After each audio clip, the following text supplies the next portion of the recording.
जारी है। लगातार एनकाउंटर वहां पर हो रहा है, मुठभेड़ चल रही है और जो बचे हुए आतंकी हैं उनका भी खात्मा जल्द ही कर दिया जाएगा। एक रिपोर्ट इसी से जुड़ी आपको दिखाते हैं।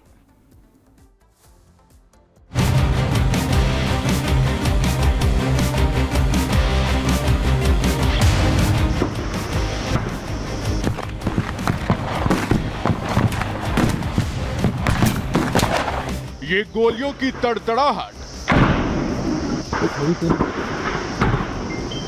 सेना की बख्तरबंद गाड़ियां,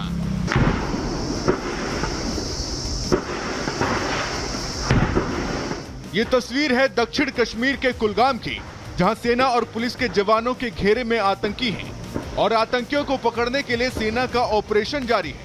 दरअसल सेना के जवानों को इलाके में आतंकियों के छिपे होने की खबर मिली थी, जिसके बाद सेना ने कार्रवाई करते हुए आतंकियों को घेर लिया। फिलहाल दोनों तरफ से गोलीबारी जारी है। जल्द ही आतंकियों को ढेर किया जा सकता है। सेना के जवान मुस्तैदी से आतंकियों का सामना कर रहे हैं। कश्मीर जोन पुलिस ने मुठभेड़ की जानकारी सोशल मीडिया पर दी। कुलगाम के आदिगाम देवसर इलाके में मुठभेड़ शुरू हो गई है। पुलिस और सुरक्षा बल काम पर लगे हुए हैं।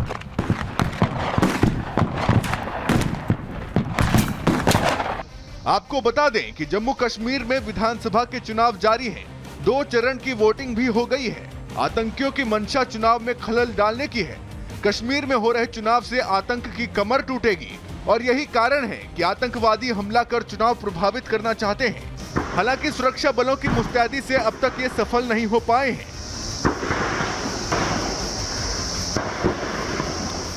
आज एक बार फिर इन्हें घेर लिया गया है। जानकारी के अनुसार आतंकवादियों और सेना के बीच लगातार गोलीबारी हो रही है। अभी तक कोई आतंकी मारा नहीं जा सका है। हालांकि उम्मीद जताई जा रही है कि जल्द ही सभी आतंकियों को ढेर कर दिया जाएगा। Bureau report, Republic Bharat.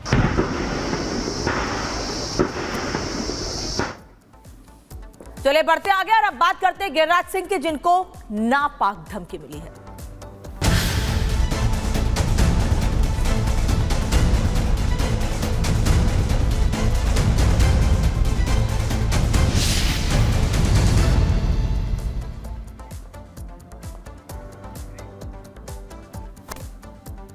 केंद्रीय मंत्री गिरिराज सिंह अपने बयानों के लिए और बेबाक बयानों के लिए जाने जाते हैं और अब उनको इन्हीं बयानों के वजह से धमकियां दी जा रही हैं। धमकी कौन दे रहा है? पाकिस्तान, क्योंकि उनके देशहित के बयान पाकिस्तान को रास नहीं आ रहे हैं। कैसे उन्हें धमकी दी गई है, क्या कहा गया है? दरअसल ये धमकी फोन के जरिए दी गई है। क्या कहा गया है, इस रिपोर्ट में देखिए।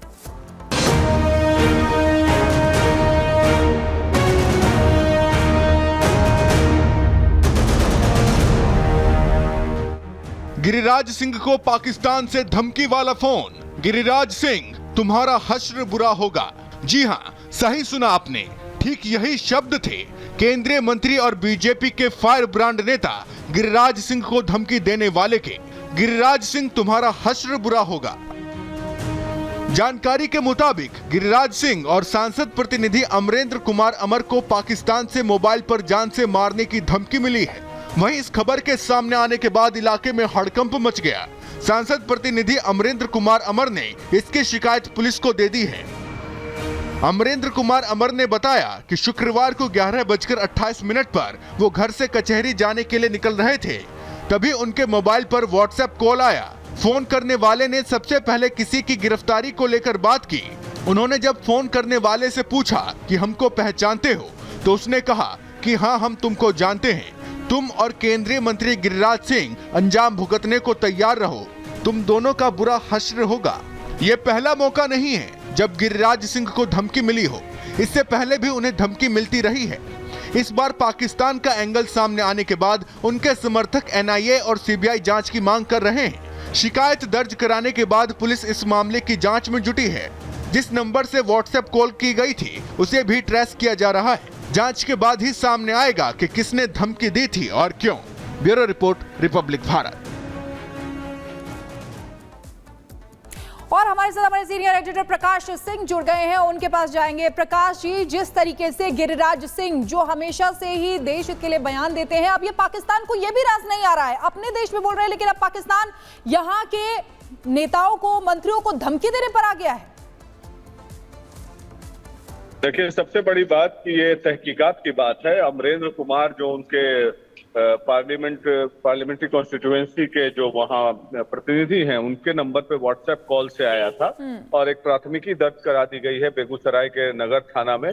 और उनका कहना यह है कि इसके पहले भी कई बार कॉल आ चुके हैं। जिस तरीके के बयान गिरिराज सिंह अक्सर देते हैं, तो ये कोई आश्चर्यजनक बात नहीं होगी, क्योंकि रिलीजियस आउटरीच को भड़काने की जो गिरिराज सिंह बयान देते रहते हैं, उसको लेकर हो सकता है कि ऐसी फोन आई होगी, लेकिन ये जांच की बात है। व्हाट्सएप कॉल कई बार स्पूफिंग के जरिए भी कई लोग कनेक्ट कर देते हैं। पाकिस्तान का नंबर हो सकता है कि भारत से ही किया हो। तो ये पुलिस तहकीकात कर रही है इस पूरे मामले की, और साइबर सेल और व्हाट्सएप और गूगल को भी ये सूचना दे दी गई है ताकि इसकी तहकीकात हो सके, क्योंकि गिरिराज सिंह एक केंद्रीय मंत्री हैं, भारत सरकार के प्रोटोकॉल में है।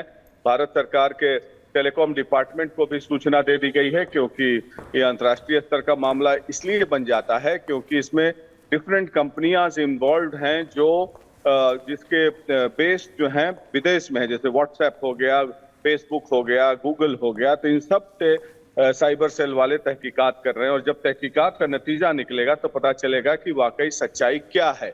लेकिन फिलहाल ये चिंताजनक बात है कि गिरिराज सिंह जो केंद्रीय मंत्री हैं भारत सरकार के, उनको पाकिस्तान के नंबर से एक धमकी मिली है, उनके प्रतिनिधि को भी मिली है और FIR दर्ज करा दी गई। ठीक है प्रकाश जी, धन्यवाद आपका इस जानकारी के लिए। मामला दर्ज करा दिया गया है और पूरे मामले में जांच भी की जा रही है। एक तरफ पाकिस्तान भारत के नेताओं को धमकी दे रहा है, लेकिन भारत भी पाकिस्तान को लगातार मुंह तोड़ जवाब दे रहा है। पाकिस्तान की भारत ने एक बार फिर क्लास लगा दी है।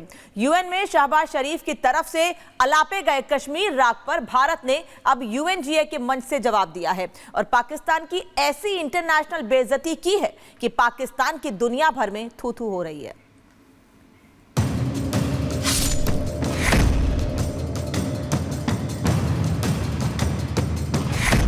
पाकिस्तान की बार बार अंतर्राष्ट्रीय बेइज्जती होती है, लेकिन पाकिस्तान है कि अपनी हरकतों से बाज नहीं आता।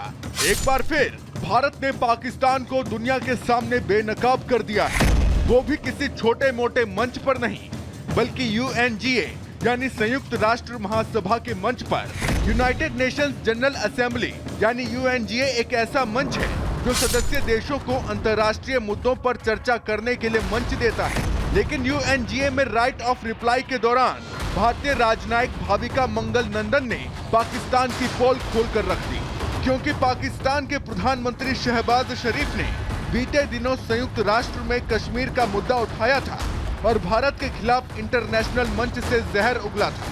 इसलिए अब भारत ने UNGA के मंच से पाकिस्तान को इसका मुंहतोड़ जवाब दिया है। This assembly regrettably witnessed a travesty this morning. A country run by the military with a global reputation for terrorism, narcotics trade, and transnational crime has had the audacity to attack the world's largest democracy. I speak about the reference to India in the speech of the Pakistani Prime Minister. As the world knows, Pakistan has long employed cross-border terrorism as a weapon against its neighbors. It has attacked our parliament, our financial capital Mumbai, marketplaces, and pilgrimage routes. The list is long. For such a country to speak about violence